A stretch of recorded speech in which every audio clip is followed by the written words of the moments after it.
Live and on demand from the WNY News Now studios in downtown Jamestown. This is WNY News Now.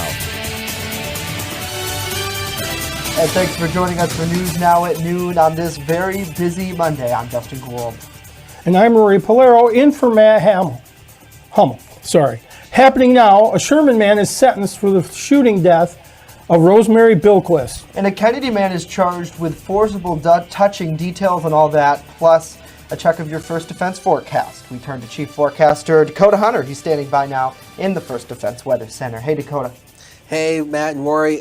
Jay and Rory, not Matt and Rory. We have a lot to talk about, so let's get into weather here. First Defense Doppler, absolutely nothing. We don't have anything returning across the area, and it's going to be a dry Monday after we had a chilly weekend. 26 was the high yesterday, 6 was the low this morning, so it definitely was a little bit chilly out there. Obviously nowhere near the records, and the sunset comes up at 5:09 tonight. And I told you this on Friday, how you could probably kiss the 30s goodbye for a while. The Climate Prediction Center agrees with that. This is the 8 to 14 day temperature outlook. You can see Western New York is at a 60% chance for below average temperatures over the next 8 to 14 days. That takes us pretty much straight through the end of January. So yeah, hope you enjoyed the 30s this week because it's going to be gone. Mostly sunny today. Not much of a wind chill because look at the wind, only 4 to 10 miles per hour. 27 to 33. This is right around average. Enjoy the sunshine because we're watching another storm system that could impact us late in the week. Plus that Quick Solution 7-day. We'll talk about it a little bit later on the show. Jay and Roy? All right, Dakota. Looking forward to that, sir. Thank you very much. Our top story, Thomas Jedlowski, the man who pled guilty in October to fatally shooting Rosemary Bilquist back in 2017, was sentenced today to 1 to 3 years in state prison in Mayville. Our Matt Hummel, who was in court this morning, joins us in studio now with the very latest on the case. Good afternoon to you, Matt. Good afternoon, guys. It was a very emotional day in court this morning for all parties involved. I had a chance to speak with District Attorney Patrick Swanson afterwards in his office. Now, he tells me that it's apparent, and it has been apparent, that Jedlowski never intended to kill Bilquist, despite the emotional outcry from various members of the community for a tougher punishment. You know, a lot of people equate this to an intentional killing, and while obviously it's not disputed that he intentionally pulled the trigger of his gun, you know, I don't think at any point Mr. Jedlowski was intending to hurt any human being. And that makes these cases very difficult for some people to digest. You know, they view the result and they expect a sentence based on the result. But, you know, our law in New York State and everywhere around this country takes a number of things into account. And one of those things is the intent of the actor. And in this case, you know, Mr. Jedlowski mistook Ms. Bilquist for a deer. And, you know, the intent to harm a human being never existed. So you don't treat it the same under our laws as a case where someone's intentionally hurting another person. Now, Jedlowski faced a minimum sentence of 1 to 3 years in state prison to a max of 1 1/3 to 4 years on a charge of criminally negligent homicide, which he pled guilty to in October. Jamie Bilquist, Rosemary's husband, immediately left the courtroom with his family and did not speak during the hearing. We were unable to seek comment from Jedlowski's attorney, Michael Curry. Justin, back to you. All right, great reporting there in Mayville, Matt. Thank you very much. Early Monday morning, a routine traffic stop turned into a vehicle pursuit that took Jamestown police from 2nd Street through Frewsburg into Ivory and finally ended on a logging road near the county line. Jamestown police have charged the driver, Kyle R. South, with multiple vehicle and traffic counts, as well as second-degree criminal possession of a weapon and being a fugitive from justice. Police seized an allegedly stolen .38 caliber handgun from McKean County, Pennsylvania, where they say South was wanted on a burglary warrant. Passenger Brett Kinney, who fled on foot during the stop, was charged with third-degree criminal possession of a weapon for allegedly having brass knuckles. He was also charged with unlawful possession of marijuana. Both men are in the city jail pending arraignment today. Jamestown police were assisted by the Chautauqua County Sheriff's Department and the New York State Police.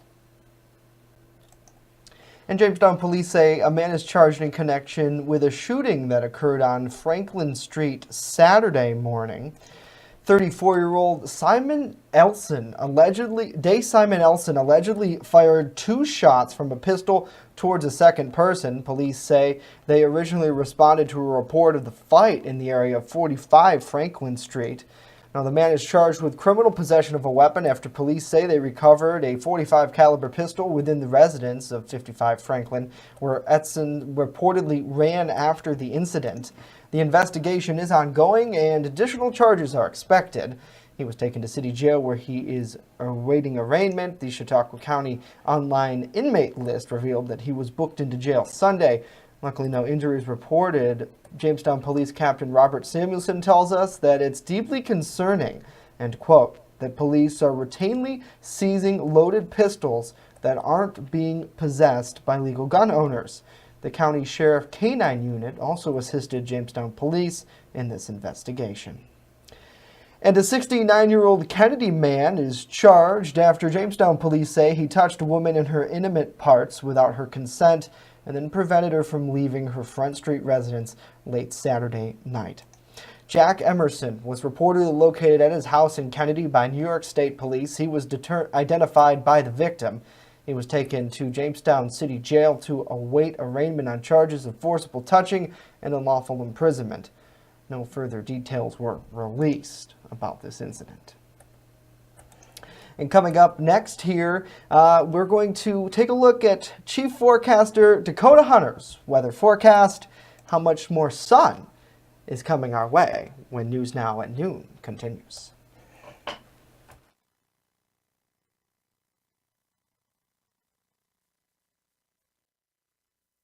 EagleZip.com is your local one-stop shop for all of your home and business computer needs. Located on Fluvan Avenue Extension, just outside of Jamestown, EagleZip.com sells and services all brands of desktops and laptops, as well as servers and network equipment for your business. All new computer sales include transferring your data from your old computer plus a 2-year warranty. Call EagleZip.com today. Stop by EagleZip.com today and let us make computers easy for you.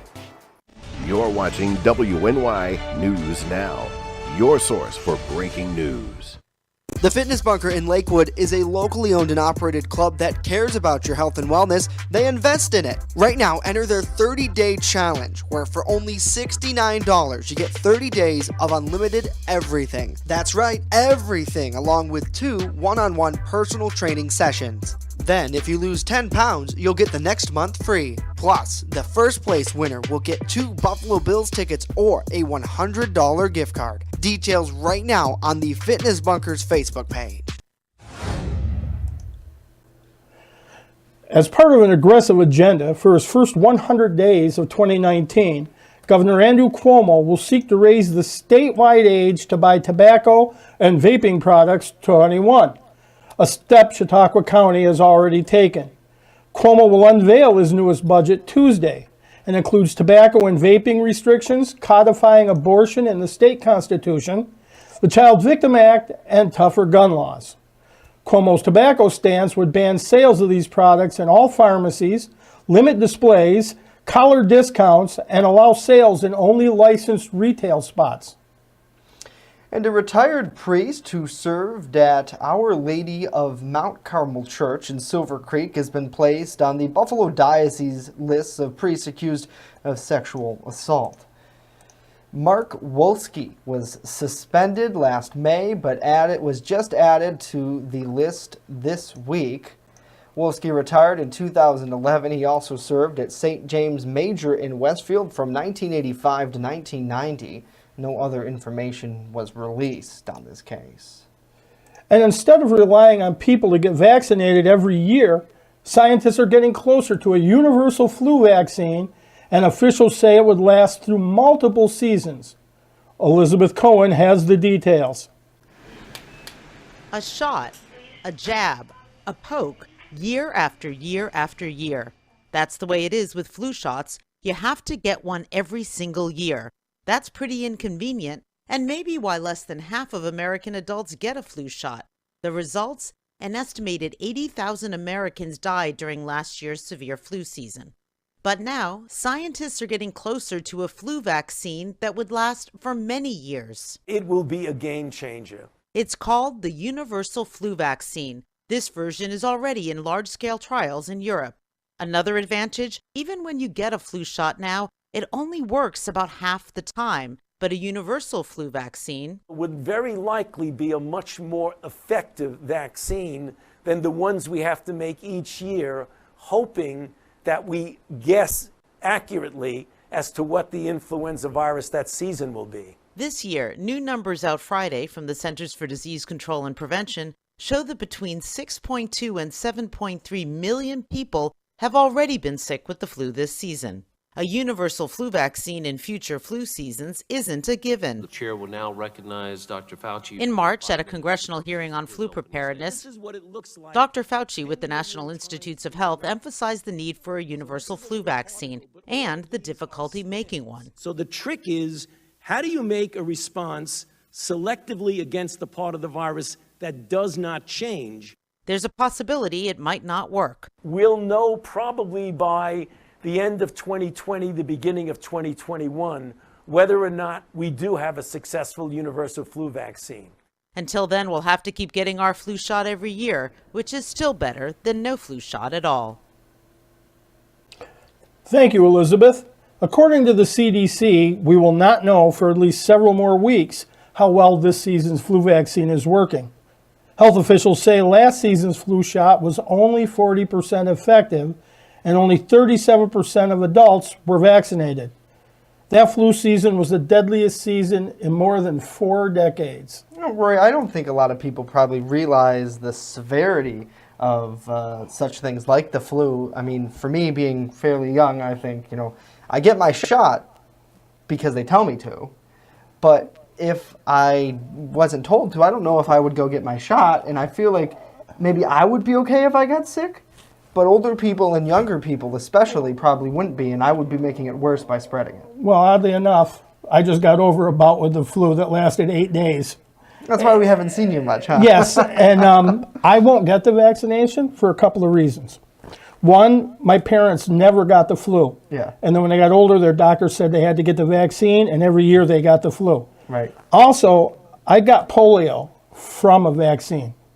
And so I kind of guarded on that. So the people who don't vaccinate obviously have reasons behind it, and that's certainly one of them. So certainly that's a really big topic, and I think that it's hard because you see these numbers, people who do get vaccinated who don't get sick, but only 40%. Right. They have to know which strain of flu they're fighting. They might be fighting the avian flu this year, and that's not the flu that hits. The swine flu hits. Right. Or they might be fighting the swine flu, and the avian flu hits. Right. So hopefully it's a shot in the dark. A universal vaccine would obviously fix that. So it could, yes. Certainly, up for discussion, I think, in homes and common areas around the country. The science marches on. Yeah.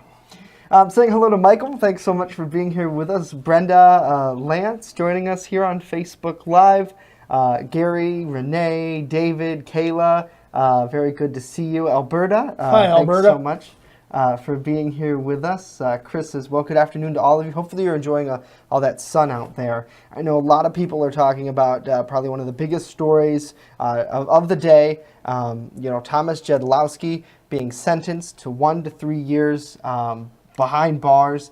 Of course, if you did miss that at the top, full details right now on WNYNewsNow.com. Our Matt Hummel is working on a follow-up to that as well. He talked to the DA.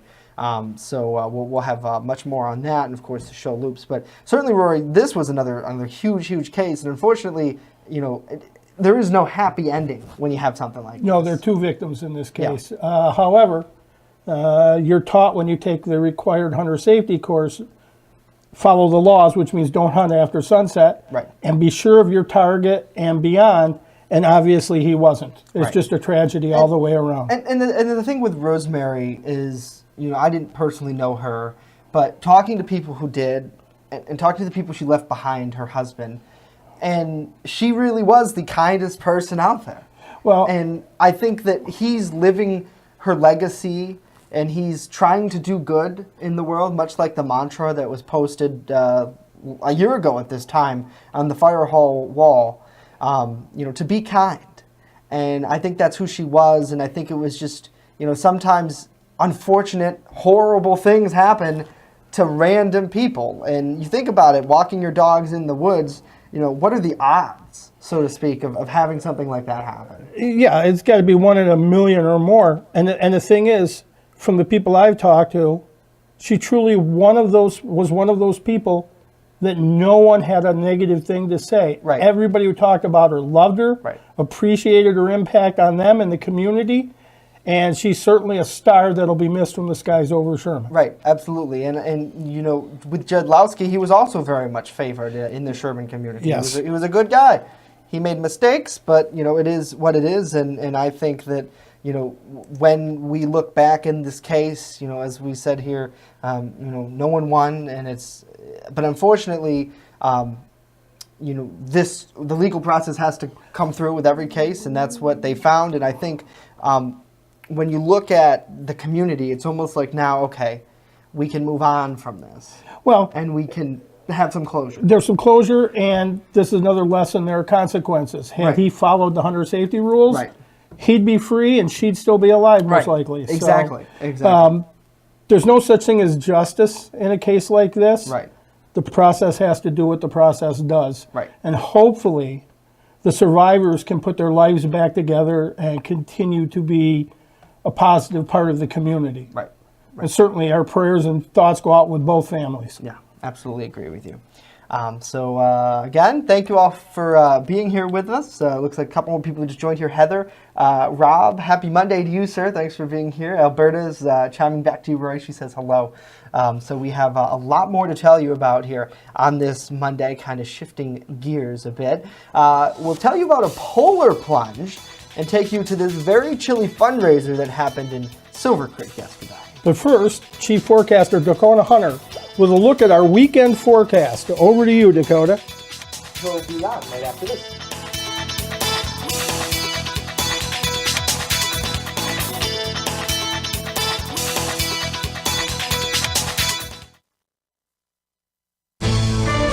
With coverage that matters, this is WNY News Now. Coming soon to downtown Jamestown, Pearl City Hops Restaurant and Tavern. I have some real old-timey dishes on there that I'm just giving new life to. Like there's a shepherd's pie on there that's gonna have some bison in it, real thick hearty gravy. Then I'm also doing beer flights. We're pairing it with a set of sliders, a set of tacos, and a set of mini rolls. So everything's gonna have its own pair, so you can get a taste of a little bit of everything and all the beers. We don't want to be known as the restaurant in the hotel. We want to be known as Pearl City Hops.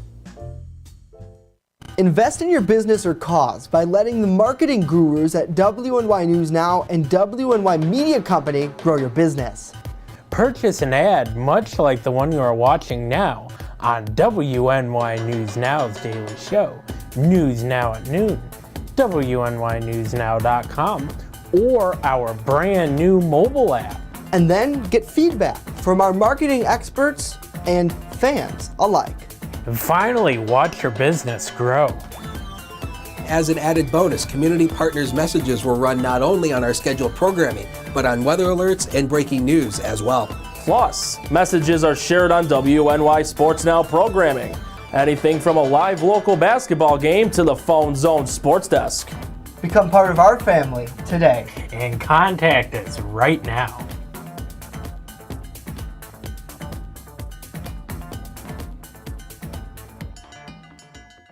First Defense Weather is sponsored by Quick Solutions of Jamestown. Count on Quick Solutions for printing, copying, mass mailings, and so much more. Part of your team. Learn more at QuickSolutionsUSA.com. That's QuickSolutionsUSA.com.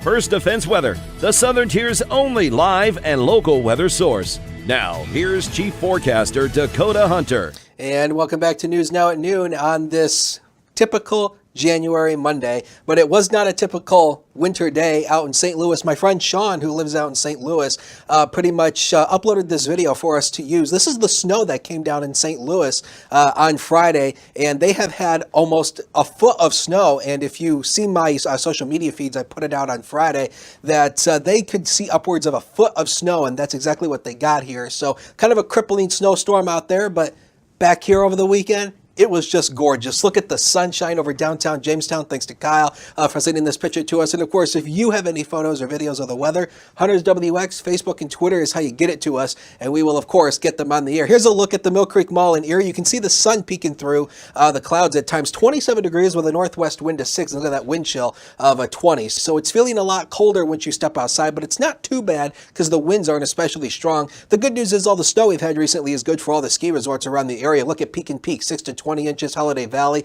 10 to 38. And look at Mount Pleasant. They officially opened today with a base depth of 10 to 18 inches and no snow across the area. But again, this is good for the ski conditions because some of the ski resorts have taken a hit this winter because of some of the warmer temperatures. There's the sun peeking through. Right there. Once again, we've got the sun peeking through. Currently in Jamestown right now, it's 32 degrees at freezing with no wind to speak of. That means we have no wind chill number. There you go. So it feels like 32 once you step outside right now. First Defense Doppler is absolutely quiet. It's going to remain that way throughout the day today, and especially throughout tonight. Our next chance of snow really isn't until tomorrow, and it's a really limited chance. And in terms of the fog across the area, we're good. 10-mile visibility across the area, we're good with that. But as we zoom the radar out, it's really quiet across the Northeast. The lake effect snow machines have shut down for now, but there's still a northwest wind component dragging in here. We have high pressure, so even with a northwest wind, that's going to keep us a little bit cooler than where we should be this time of the year. Here's Future Scan, and this actually is running. There's nothing going on for today, nothing for tonight, nothing really throughout the day tomorrow, minus this one little lake effect band. Again, as the colder air starts to filter back in, there's a chance that Lake Erie could generate a light lake effect snow band, but it's not going to be a big deal. And here's what Snow Machine is spitting out here. You can see here less than an inch, maybe 1 inch, highest hills, and even that I think is even that is a bit overestimated. So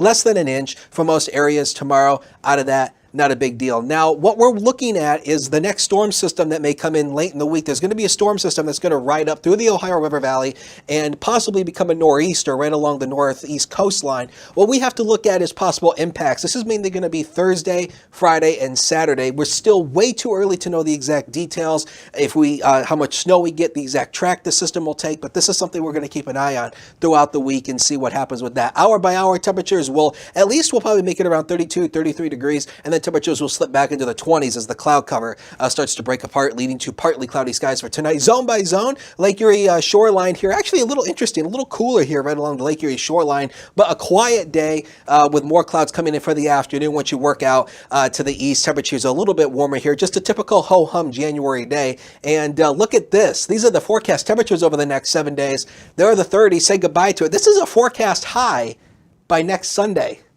Ouch!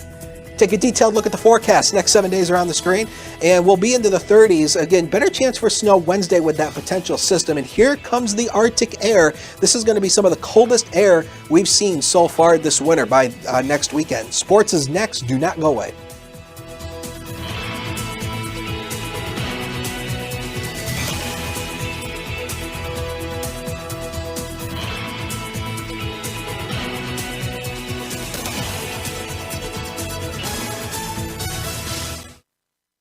I just love to be with the dogs, and I like to do them one at a time.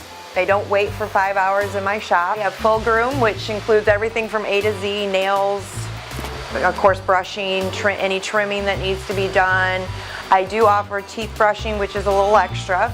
So if he takes me 2 hours, it's $40. If he takes me 3 hours, I still keep it down. As long as the dog comes back happy and not at the door, I'm happy. You're watching WNY News Now, where coverage comes first. WNY Sports Now is powered by Phone Zone of Jamestown. With the largest inventory around, we buy and sell our own merchandise at a price that can't be beat. Have a broken screen? We'll fix it. Learn more at phonezoneshop.com.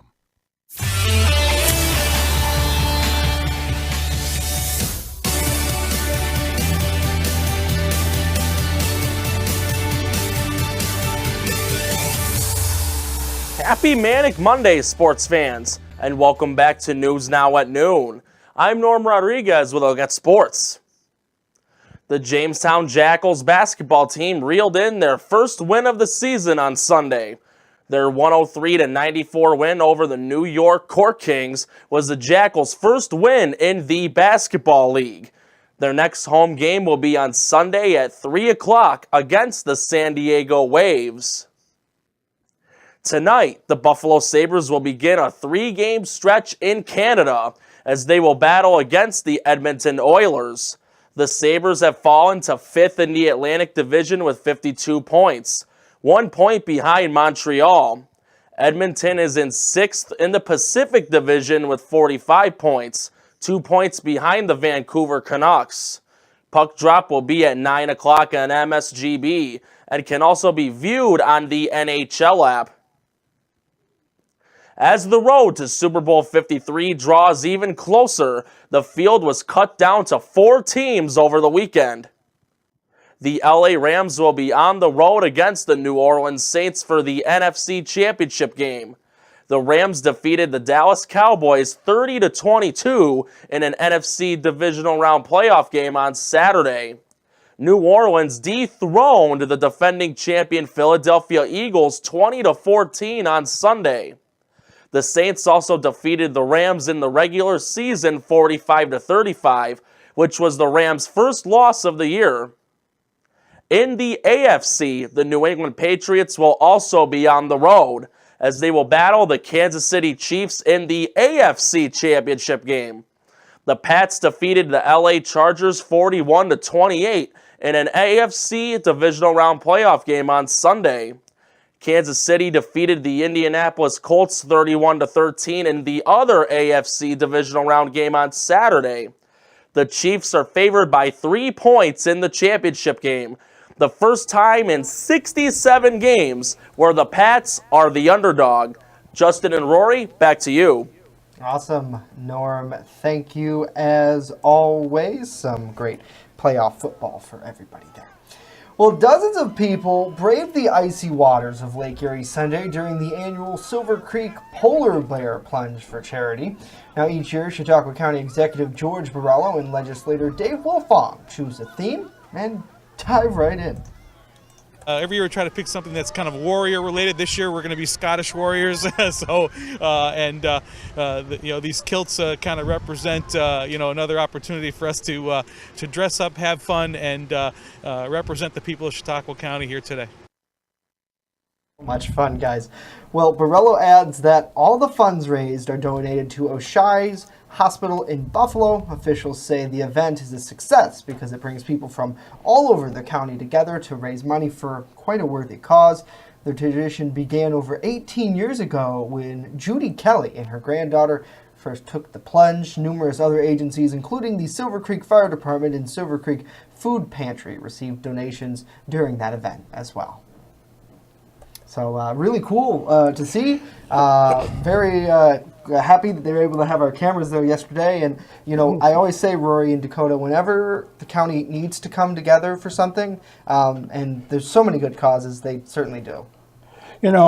I took the ice bucket challenge one time, and that's as close as I'll get to the plunge. Yeah. Would you dive in, Dakota? No, I don't think I would. The water temperature off Buffalo, of course, that's where the official water temperature is taken, right, is off Buffalo. It's 36 degrees. So could you imagine jumping into a 36-degree lake like that? Well, it's funny because when I fished, I had no problem with walking around in that stuff for hours. Yeah. Now, a 30-second plunge would kill me, I think. So hats off to everybody who did it. Well, it is really cold, but I know that they did it for such a good cause, and I think that it's almost it brings the attention. Like, I was very happy to see a number of people, and this event got tons of publicity as well. I mean, we always talk about how we're kind of separated from like the Buffalo station sometimes because they have so much news going on up there. But everyone had coverage of that last night. It was all over the map on social media today. So hopefully maybe that will help them raise a little more funds for their event. So that's really cool. Dakota's here with a final look at our forecast. Yes, sir, indeedy. Let's take a look at that school bus stop forecast for those kids coming on home today. 26 to 31 for today. Bright sunshine, a quiet, typical January afternoon. Enjoy it. For the bus ride to school tomorrow, a little bit chilly, 13 to 19. A few more clouds than sun, but otherwise not going to be a bad day. As you can see here, 30 tomorrow. Wednesday will be our last day. Actually, that 30 on Wednesday is going to occur early in the day. I think the temperatures will fall through the 20s throughout the afternoon. And here comes the Arctic air. Saturdays, that's going to be the coldest air so far this season. And we are watching a storm system through the end of the week. Of course, we'll give you all details on that, WNYNewsNow.com/weather. Awesome. Dakota, thank you. Rory, thanks for filling in. Matt is back tomorrow, of course. News 24/7 at WNYNewsNow.com. Have a great day.